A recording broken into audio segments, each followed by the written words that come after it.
3 سال ہو گئے اولاد نہیں ہے، پہلے تو علاج کراؤ اور چیک اپ کراؤ کہ نقص مرد میں ہے یا عورت میں، پھر جس میں نقص ہو وہ علاج بھی کرے اور اللہ سے دعا بھی کرے، رب لا تذرنی فردا وانت خیر الوارثین۔ ایک ہمارے استاذ تھے، وہ تو فوت ہو گئے، اللہ اکبر اللہ اکبر،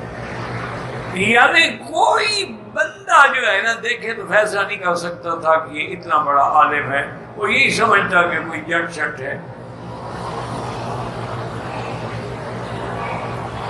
اور اللہ نے اتنا بڑا علم دیا تھا کہ والد صاحب بھی ان کے بارے میں فرماتے تھے کہ بسطۃ فی العلم والجسم، اللہ نے اس کو جسم میں بھی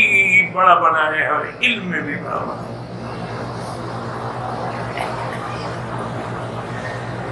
ایک آدمی تھا میرے سامنے شاگرد تھا ان کا، اس نے بڑا تنگ کیا، نے کہا اچھا 2 انڈے لے آؤ ابال کر، وہ 2 انڈے کو مشکل چیز تو نہیں ہے نا، وہ ابال کے لے آئے، ایک میں لکھا والسماء بنیناہا بأید وإنا لموسعون، دوسرے میں لکھا والارض فرشناہا فنعم الماہدون، یعنی قلم سے ایسا ایسا لکھا اور لکھا گیا، وہ تو مشکل نہیں ہے۔ تو فرمایا کہ یہ جو ہے نا والسماء جس میں لکھا یہ تم کھا لیا کرو، اور دوسرا جو ہے تیری بیوی کھائے، 3 دن کھاتے رہو پھر ملنا اللہ اولاد دیں گے۔ وہ 3 دن کے بعد جناب اللہ نے اس کو بچے دیا۔ اللہ عالم ان کے بتانے میں اللہ نے برکت رکھی تھی، یا انہوں نے اپنا ایک استدلال کیا کہ بھی مرد جو ہے گویا اوپر ہے اور عورت جو ہے وہ گویا کہ نیچے ہے، وہ زمین ہے، ایک استدلال کر کے، کیونکہ بعض بزرگوں کا یہ بھی کہتا تھا نا کہ جب لوگ تنگ کرتے ہیں تعویذ کے، جو آیت دماغ میں اس حال کے مناسب آ گئی وہ لکھ بس اسی سے کام ہو جائے۔ مجھے خود یاد ہے والدہ صاحبہ رحمۃ اللہ علیہا، تقریباً میں نے دیکھا ہے کہ 12 سال جب والد صاحب ادھر آ گئے تو انہوں نے ہمیں نہیں چھوڑا، اولاد کو نہیں چھوڑا، ہمارے ساتھ رہ گئی، تو 12 سال وہ مصلی پہ بیٹھی رہتی تھی، بس وضو کیا اس واپس آ گئی وہی سو جاتی تھی پڑھتے پڑھتے، ساری رات سارا دن بس مصلی پہ۔ مصلی کیا پرچا تھا، کوئی قالین والا مصلی تھوڑا تھا،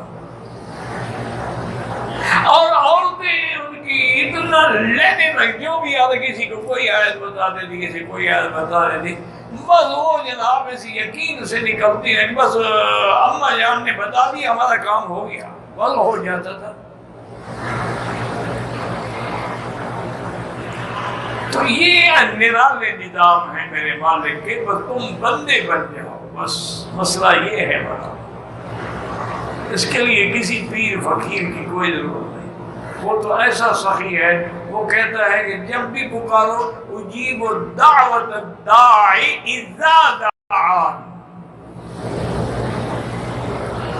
ایمان سے کہیں ڈاکو کس کو پکارتے ہیں، چور کس کو پکارتے ہیں، قاتل کس کو پکارتے ہیں، تو بادشاہ ہے، وہ مالک الاملاک ہے، مالک الملک ہے، نہ سنے تو حضرت یعقوب روتے روتے نابینا ہو جائے، اور سننے بھی آئے تو ایک گناہگار کی دعا بھی فوراً سن لے، یہ اس کا نظام ہے۔ بس سب سے بڑی بات جو میں نے کہا تھا نا کہ اس دور میں پیر تو ملتے نہیں، اس دور میں بس صرف یہی ہے کہ قرآن شریف کی تلاوت کرو ترجمہ اور غور کے ساتھ، چاہے 3 آیتیں، 100 دفعہ درود شریف، 100 دفعہ استغفار، اور اپنی موت کے بارے میں مراقبہ کر لو، بس انشاءاللہ یہی تمہاری ولایت کے لیے کافی ہے۔ چند دنوں کے اندر تم دیکھو گے کہ کیسا انقلاب